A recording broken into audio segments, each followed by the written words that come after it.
As we've been reporting all morning, new information is contradicting what the administration has said about the deadly attack on the American consulate in Libya. Two State Department officials now saying there was never a protest before it happened. And this is all coming out just hours before the House Oversight Committee holds a hearing attack. I'm joined now this morning by Republican strategist Lenny McAllister, live in Washington. And here with us in the CNN studio, our political analyst and good friend, Roland Martin. What's happening? I want to start with you this morning because it was at the Univision Forum on September 20th where President Obama was asked about the attack in Libya, and this is what he had to say. What we do know is that the natural protests that arose because of the outrage over the video were used as an excuse by extremists to see if they can also directly harm U.S. interests.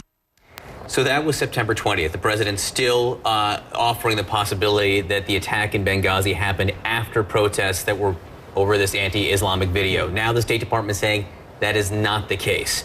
Is this change, is this juxtaposition harmful to President Obama, Roland? Well, in the sense that it makes it sound like there's a failure in terms of intelligence, in terms of the knowledge. Also, for these hearings to take place in the middle of a presidential election, it is going to come up in the debates as well.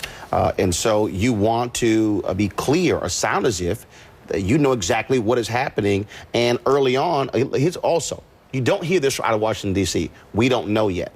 And so I think that was this total rush to let's get an answer versus what's the correct answer in terms of what's going on. And so it makes the White House look confused and the State Department look confused. And that's a problem to the American people. Mitt Romney, from the beginning, was very critical of how the administration was handling this. Does this provide some justification for his remember, his initial criticism also dealt with what took place in Egypt. So it wasn't necessarily the criticism of what took place in Libya. And so I wouldn't be surprised. Obviously, his folks are going to jump on this as well. But this also was a volatile situation where we were not sure what in the heck was going on.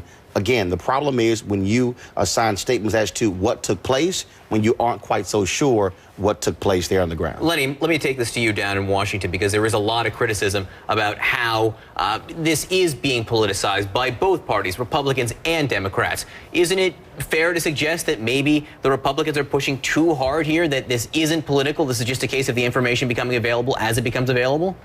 Well, they have pushed it a little too hard previously. Be interesting to see what they do over the next several days with both the vice presidential debate coming up and the second presidential debate coming up.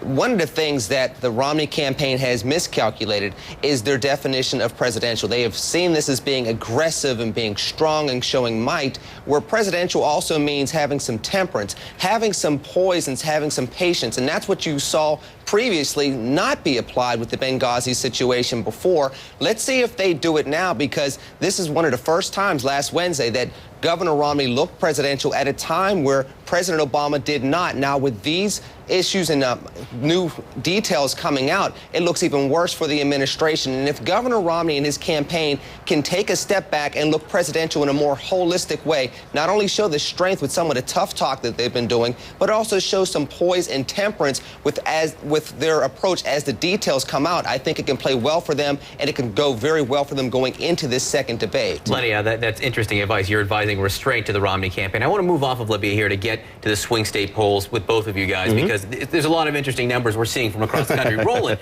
just yesterday you were saying to me, let's wait until we see some numbers from battleground states. And now we have. If you look at Ohio, you look at Michigan, you look at New Hampshire, President Obama's lead that he had before the first debate is shrinking a lot. In some cases. In some cases, he is still ahead in these states. But isn't this the evidence you were looking for, that the debate clearly made a big difference? It's also the evidence I was looking for, that as you got inside that 30-day window of the election, you were going to see a natural shrinkage. Also, 2008, huge election for President Obama. How many points did he win Ohio by? Four. And so look at 2004. This election is going to compare 2004. President George W. Bush beat Senator John Kerry by 110,000 votes in Iowa. He wins the presidency. This was going to be natural from day one. The Obama supporters were all excited about these early polls. Day one of me said that makes no sense whatsoever, because this is going to be a tight election. Lenny, quick last question to you. 4 points is still 4 points. There are no moral victories here. Even if he gets close, he still loses Ohio, Mitt Romney. So doesn't his bounce need to be bigger than it is? No, because let's remember, too, we also thought that President Obama was going to knock Governor Romney out the box last week in the debate and widen the lead. So what actually happened is the lead shrunk in a way that we didn't expect, and the debate went in a completely different direction. So this bounce is more than perhaps the campaign expected, and this is something that President Obama and his campaign have to fix immediately. This is why you run. This is why we watch him, too. This is why you run. Roland Martin, Lenny McAllister. It's a wild ride. Thanks for being on it with us. Take care. Thank you.